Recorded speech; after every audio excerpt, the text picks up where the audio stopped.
Soy Daniel Pernas de DPS Trading y aquí estamos con un nuevo video resumen, en una semana donde hemos vuelto a tener repuntes de volatilidad y caídas generalizadas en las principales bolsas. Después, como siempre, vamos a analizar los gráficos, pero antes vamos a ver varias diapositivas interesantes en un momento de mercado de bastante incertidumbre. Cada vez parece haber más nubarrones en el camino, así que vamos a poner un poquito de contexto. Un primer nubarrón que tenemos en el camino sería que se ha activado la regla de Sun, una regla que ha sido muy comentada, una regla que seguramente ya la habéis visto en periódicos digitales. Bueno, me parece interesante traerla al análisis para dar un poquito mi visión. Primero, ¿qué es lo que dice esta regla de Sun? Este indicador fue desarrollado por la economista Claudia Sahm y lo que hace es pronosticar, anticipar una recesión en Estados Unidos cuando la tasa media de desempleo de los 3 últimos meses supera en al menos 50 puntos básicos a la media trimestral móvil más baja de los últimos 12 meses. Aquí en este gráfico aparece con los puntos dibujados en color rojo cuando se produce esta regla, y como podemos apreciar en el gráfico, pues la verdad es que en el pasado ha anticipado bastante bien las crisis, porque con estas franjas verticales dibujadas en color gris aparecen reflejadas las últimas crisis en Estados Unidos, y fíjate que cada vez que cruza para arriba el nivel de 0,5, un poquito después surge la crisis. Por tanto, a tenor de esto hay que tener un poquito de precaución, pero también hay que tener en cuenta las palabras de la propia Claudia Sahm. Y es que ella es la primera en decir, ella que es la creadora de esta regla, aquí te comenta que el entorno es complicado y que no te confíes en una única herramienta. Además, me parece interesante traer este gráfico porque por un lado tenemos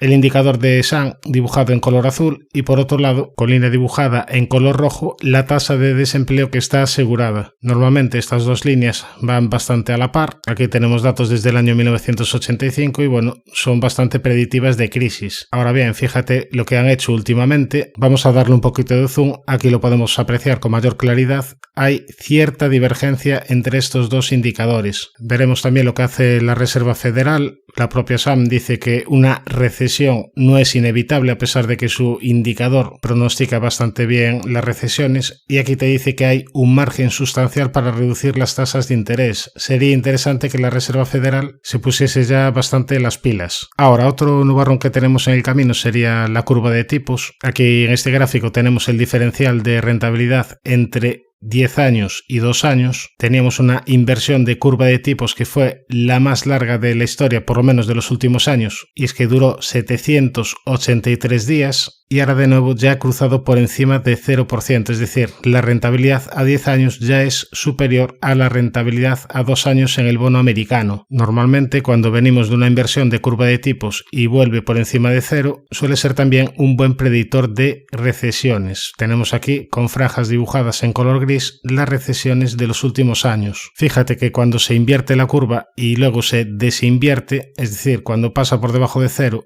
y de nuevo cruza al alza, a partir de ahí surge una recesión. Pero como ya dije en algún vídeo anterior, si escogemos otros espacios temporales, si por ejemplo escogemos la rentabilidad de 10 años contra la de 3 meses, aquí de momento aún tenemos la curva invertida, de momento no cruzó al alza. Este spread de 10 años contra 3 meses también ha sido en el pasado un buen predictor de recesiones, y aquí de momento aún tenemos la curva invertida. ¿Qué quiere decir esto? Que calcular el timing en base a la macro, por lo menos para mí, no sé para ti, pero por lo menos para mí se me hace muy complicado. No hay reglas fijas. Si ves una diapositiva puedes pensar, la recesión es inminente. Ahora te pongo y dices, bueno, pues quizás no tiene por qué venir ya, quizás pueda tardar un poquito. Muy complicado, muy complicado tomar decisiones en cuanto a la macro. Personalmente me resulta más sencillo tomar decisiones en cuanto al técnico o en cuanto al sentimiento de mercado. Referente al sentimiento de mercado, aquí tenemos la encuesta AA-II, encuesta realizada los miércoles. Esta semana me llamó la atención porque, por un lado, hemos tenido reducción en el número de alcistas, pasamos de un 51,2 a un 45,3, lo cual es positivo. Se está rebajando un poquito la euforia. Además, aquí no hemos contado ni el jueves ni el viernes porque la encuesta se realiza los miércoles, pero lo que no me gusta es el porcentaje de pesimistas. Y es que aquí pasamos de un 27% a un 24,9. Se ha reducido el porcentaje de bajistas caídas para los próximos 6 meses. Por tanto, aquí tenemos una lectura neutra en cuanto a sentimiento de mercado. Veremos la lectura del próximo miércoles porque aquí, repito, faltarían por contar el jueves y el viernes, pero sería interesante ver cómo el porcentaje de alcistas sigue reduciéndose y cómo el porcentaje de pesimistas vuelve a niveles un poquito más altos. Fíjate que la media está en el 31% y estamos ahora mismo en el 24,9%. Ahora vamos a ver una estadística cuya fuente es Carson Investment Research y aquí tenemos datos desde el año 1955. ¿Datos de qué? Bueno, datos a partir de que el S&P 500 te marca una caída de un 2% o superior en el primer día del mes. ¿Qué sucedería estadísticamente el resto del mes sin contar el primer día? En el 72,4% de las ocasiones anteriores el retorno del resto del mes ha sido positivo, con una media de rentabilidad del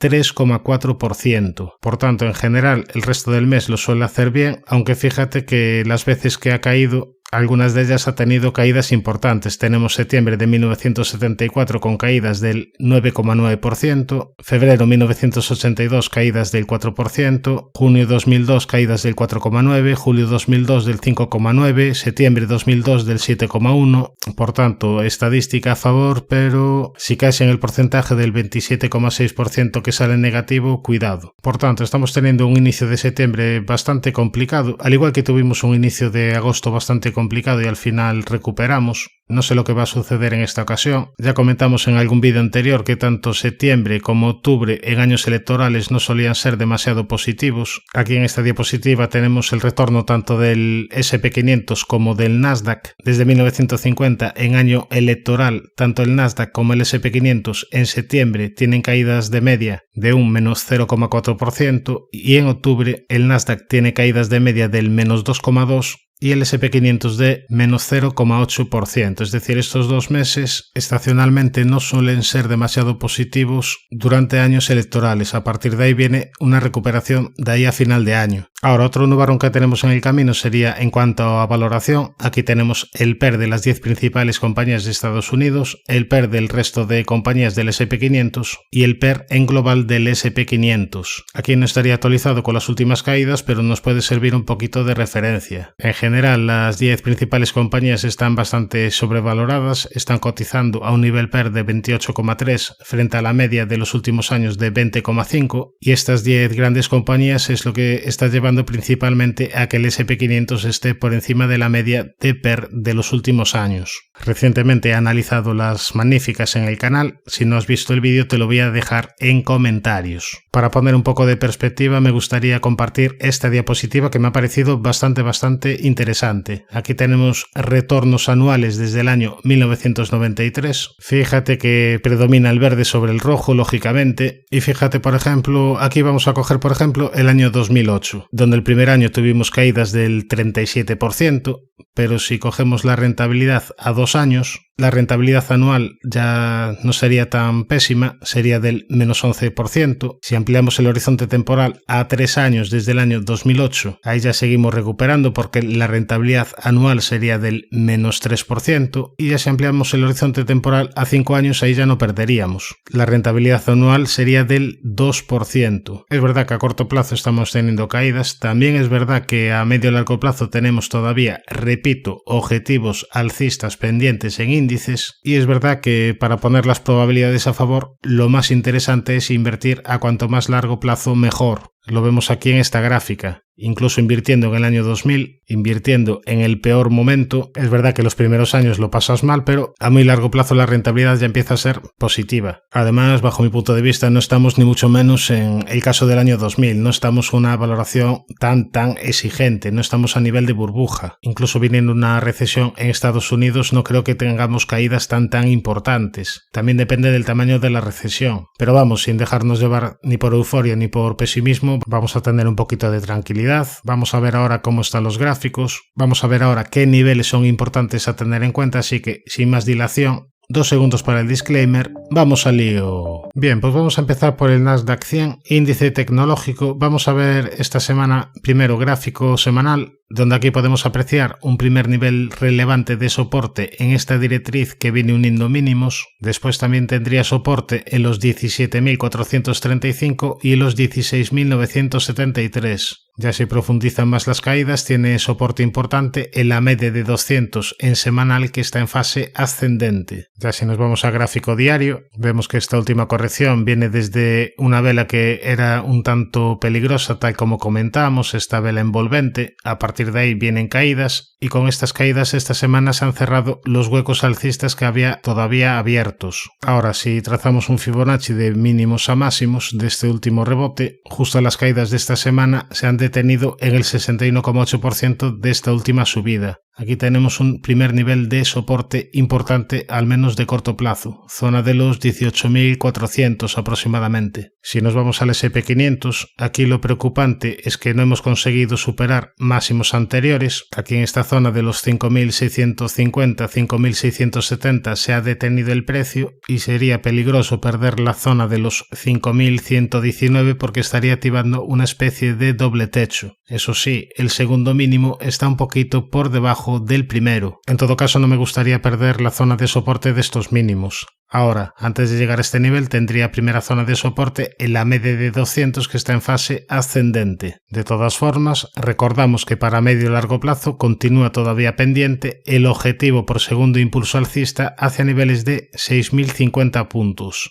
Ahora, si nos vamos a gráfico semanal, vemos que la media de 200 en semanal está claramente girada al alza, y aquí el peligro en caso de perder este mínimo es que profundice las caídas para ir a testear la zona de la media. ¿Qué supondría que el S&P500 cayese hacia la zona de la media en semanal? Bueno, pues desde máximo supondría una caída de aproximadamente un 18, un 20%, una caída ya relativamente importante. Pero incluso cayendo hacia la zona de la media en semanal, todavía quedaría pendiente el objetivo por segundo impulso.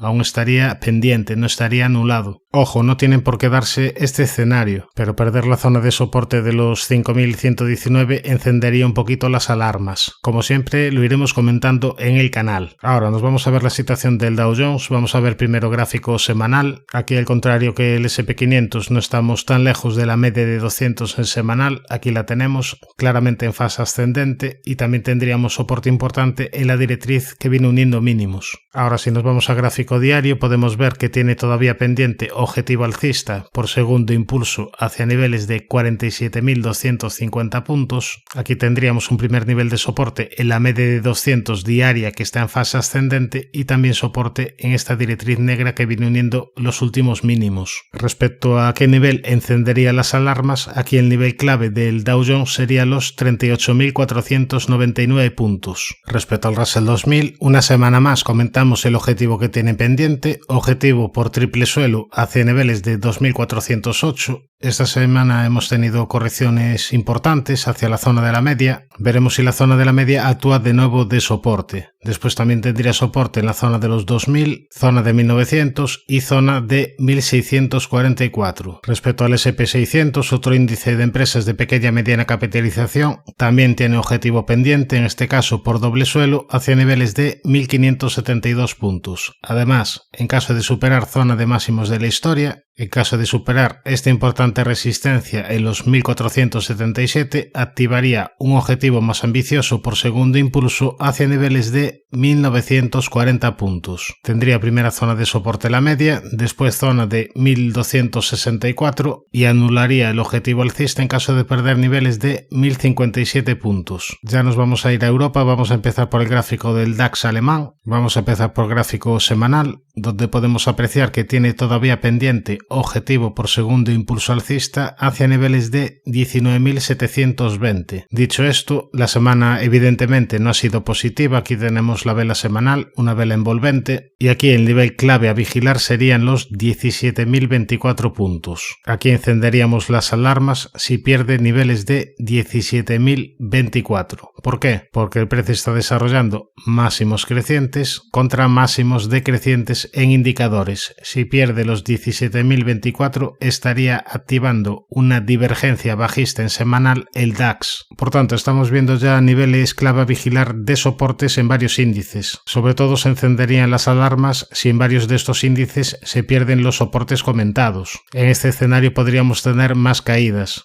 Mientras no se pierdan, pues esto no pasaría de ser una simple corrección de cortísimo plazo. Y si se pierden, pues podríamos tener una corrección mayor, pero de momento aún seguirían activados los objetivos de largo plazo. Bien, visto el DAX y puesto un poquito de contexto a la situación actual, nos vamos ya al Eurostoxx. Bueno, pues aquí tenemos el gráfico del Eurostoxx, donde la semana pasada marcábamos como resistencia la directriz bajista principal y desde ahí han venido las últimas caídas. Ahora, como primer nivel de soporte podríamos marcar aquí un posible primer impulso Fibonacci, nivel de soporte en el 61,8 en la zona de los 4.660, después soporte en los 4.473 y ya de larguísimo plazo la zona sombreada amarilla en los 3.993 puntos. Recordamos que todavía tiene pendiente objetivo por segundo impulso hacia niveles de 5.300.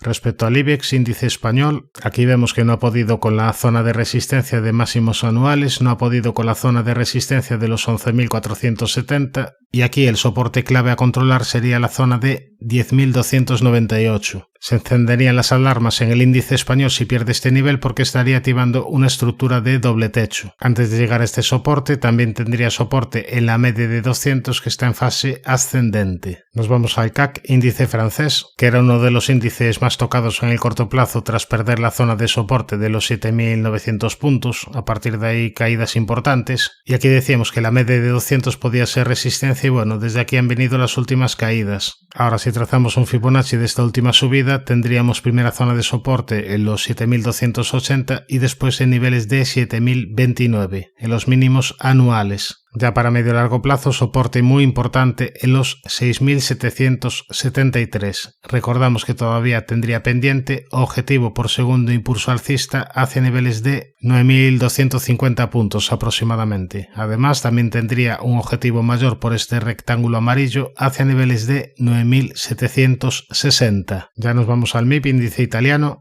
donde aquí marcamos como primera zona de resistencia la directriz bajista principal y desde ahí han venido las caídas de esta semana. Tendría primera zona de soporte este antiguo hueco alcista, primera zona de resistencia la comentada directriz bajista principal. Respecto al Nikkei, al índice japonés, aquí marcamos como zona de resistencia importante la zona sombreada amarilla, decíamos que aquí tenía zona de congestión y que sería interesante superarla para ver más subidas. Pues bien, no ha podido con ella, desde aquí han venido estas últimas caídas de corto plazo y ahora podríamos marcar como posibles zonas de soporte si trazamos un Fibonacci. La primera zona de soporte sería el entorno de los 36.040 y el 61,8 muy importante de soporte pasaría por niveles de 34.160. También soporte importante en los mínimos anuales en la zona de 31.156. Nos vamos ya a ver el gráfico del VIX, gráfico de volatilidad del SP500, donde si recuerdas la semana pasada decíamos que estábamos en zona de soporte, zona de la media de 200 sesiones, decíamos que en cualquier momento podríamos ver un repunte de volatilidad y como siempre pasa cuando se dan repuntes de volatilidad, esto normalmente lleva asociadas consolidaciones en renta variable. Pues bien, de momento el repunte de volatilidad se ha frenado en la primera zona de resistencia, esta zona. Aquí tenemos un primer nivel importante a vigilar. En caso de ver más subidas de volatilidad esta semana, después tendríamos el siguiente nivel en el entorno de los 30-31 y ya si el spike llega a ser bastante más importante, el siguiente nivel a controlar sería la zona de los 39-40 aproximadamente.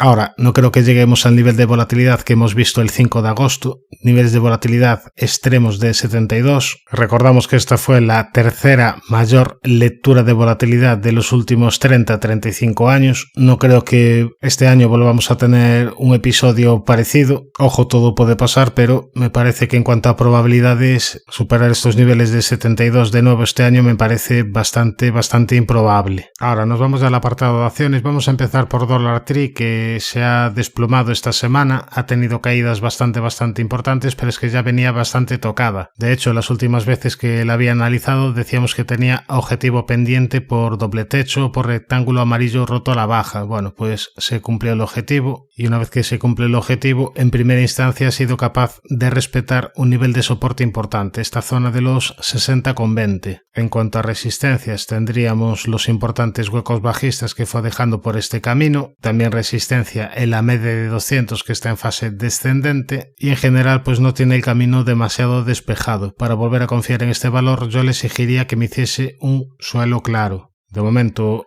está cayendo a plomo. De momento, cuando un cuchillo cae, es lo que se dice siempre, es mejor esperar a que se detenga en el suelo para cogerlo y no intentar cogerlo cuando el cuchillo está cayendo, porque te puedes cortar. Es cierto que estamos en zona ya de sobreventa, es cierto que en cualquier momento puede venir algún tipo de rebote, pero para cambiar la situación técnica de medio a largo plazo necesitaríamos aquí bastantes más cosas. En primer lugar, que la media pase de estar en fase descendente a girarse al alza. También sería interesante ver alguna estructura de cambio de tendencia. Ahora, no todos los sectores lo están haciendo mal a pesar de las caídas esta semana. Vamos a ver, por ejemplo, la situación de Weltover, perteneciente al sector de los rates, un sector del que ya hablamos bien en junio, decíamos que podría ser un sector bastante interesante y bueno, en general lo está haciendo bastante bien. De hecho, por ejemplo, esta compañía, Welltower, ha cumplido el objetivo que habíamos marcado. Objetivo por segundo impulso alcista hacia niveles de $125. Objetivo cumplido, ahora mismo se encuentra en subida libre, no tiene resistencias, aunque eso sí, ya ha cumplido los objetivos, ya estamos en sobrecompra y ya estamos lejos de soportes. El primer soporte importante sería la media de 200 diaria y niveles Fibonacci de esta última gran subida. Ahora nos vamos a la siguiente compañía, que sería Public Storage, que es otra compañía del sector que lo viene haciendo bastante bien. En este caso todavía tendría objetivo pendiente, objetivo por hombro cabeza hombro invertido hacia niveles de 382 aproximadamente.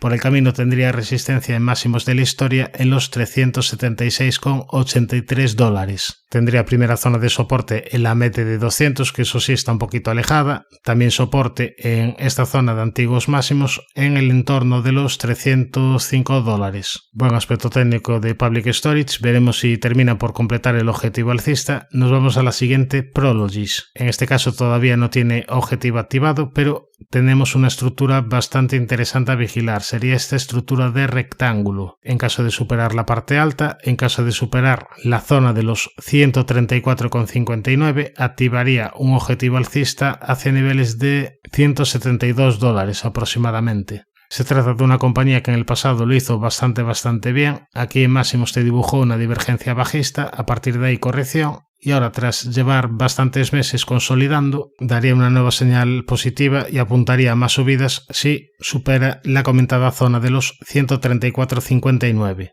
En general el sector lo está haciendo bien. Tenemos aquí el gráfico de un ETF del sector, del ETF de ticker XLRE, un ETF que creo que no está disponible para inversores europeos, pero podemos apreciar donde tiene activado un objetivo alcista, objetivo por doble suelo hacia niveles de 48,80. Por tanto, todavía le quedaría recorrido al sector. Ya hemos visto varias compañías americanas que tienen objetivos pendientes o objetivos a activar. Vamos a ver ahora una europea. Aquí tenemos el aspecto técnico de Vonovia, una compañía que ya habíamos analizado porque me parecía interesante, porque tiene activado un objetivo alcista por divergencia hacia niveles de 36,50 aproximadamente. Este objetivo todavía quedaría pendiente y tendría primera zona de soporte la media y la directriz alcista que viene uniendo mínimos. Ahora vamos a ver una compañía que es bastante seguida, una compañía como es PayPal, una compañía que está intentando una recuperación a nivel técnico, un intento de recuperación que viene tras caídas bastante duras. Fíjate que estaba cotizando a niveles de 310 y a partir de ahí se fue a niveles de 50. Eso sí, el gráfico fue bastante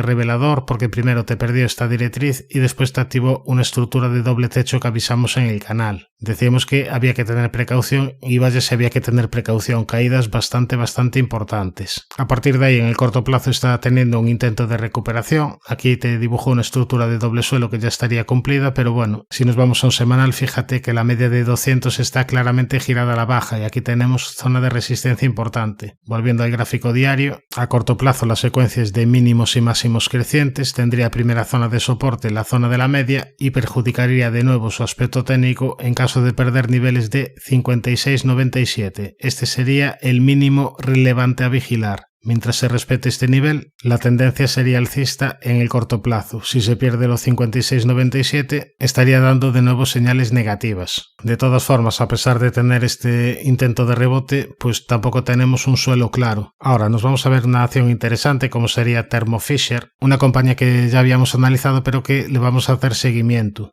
tiene todavía pendiente objetivo por rectángulo amarillo roto al alza, el objetivo sería la zona de los 672,5 aproximadamente. Además, también tendría objetivo por canal descendente roto al alza, un objetivo a niveles ligeramente superiores, objetivo hacia la zona de los 676 aproximadamente. Tendría primera zona de soporte los 585, después soporte en la media de 200 diaria y anularía el objetivo por rectángulo en caso de perder niveles de 528,37. Si nos vamos a gráfico semanal, vemos que las últimas semanas se está moviendo lateral. De hecho, esta semana te ha dejado una vela de indecisión, pero de momento el aspecto técnico es positivo. Todavía tiene pendientes estos objetivos, veremos si termina cumpliéndolos. Perjudicaría el aspecto técnico si pierde los 528,37. Nos vamos a una compañía europea bastante interesante como es Wolters Kluwer. Ya el gráfico habla por sí solo, aquí tenemos gráfico semanal con subidas muy importantes sin apenas corrección en toda esta gran subida. Aquí las correcciones suelen ser mínimas, fíjate la caída del COVID siendo importante, pues tampoco llegó la sangre al río, fue de un 27% aproximadamente. En 2022 tuvimos caídas del 18-20%, es decir, caídas en este valor entre el 20-25% suelen ser bastante interesantes para vigilar compras. Ahora estamos un poquito alejados de la media de 200 en semanal. En caso de ver caídas hacia la zona de la media de 200 en semanal serían correcciones desde máximos de aproximadamente un 20%. Y en caso de producirse, pues sería interesante aquí para vigilar compras. Si nos vamos a un gráfico diario, vemos que tendría primera zona de soporte la media y también tiene zona de soporte muy importante en este entorno, en esta zona sombreada amarilla, zona entre los 145,6 euros aproximadamente. Ahora nos vamos a ver la situación de Nagarro, una compañía que no acaba de despegar, una compañía que lleva los últimos meses bastante lateral, con la media de 200 plana, ahora mismo ligeramente descendente. Aquí tenemos zona de resistencia y también resistencia en los 82,10. Es verdad que aquí mínimos te dibujó una estructura de doble suelo o de rectángulo que ya estaría cumplida, pero todavía tendría pendiente un objetivo mayor, objetivo por cuña descendente rota al alza. El objetivo sería la zona de los 97 euros. No sé si lo va a cumplir o no, la verdad es que le está costando bastante llegar a este objetivo. Aquí tiene una importante zona de congestión entre los 91 y 94 euros y si nos vamos a un gráfico semanal, casi podemos ver mejor aquí la zona de resistencia, aquí la tenemos. Superar esta zona sería una señal bastante interesante para ver más subidas en Nagarro. Mientras esto no suceda, yo tendría cierta precaución. Ahora, como zona de soporte, este entorno entre los 63,10 y 66,60. Perder estos niveles sería negativo. Respecto al oro, aquí tenemos el gráfico prácticamente máximos de la historia. La única resistencia que tendría por el camino sería esta zona de los 2531. En las últimas sesiones está teniendo un comportamiento bastante lateral. Aquí lo podemos apreciar. Podemos dibujar una estructura de rectángulo. Veremos por dónde rompe. Tendría soporte en la zona de los 2471.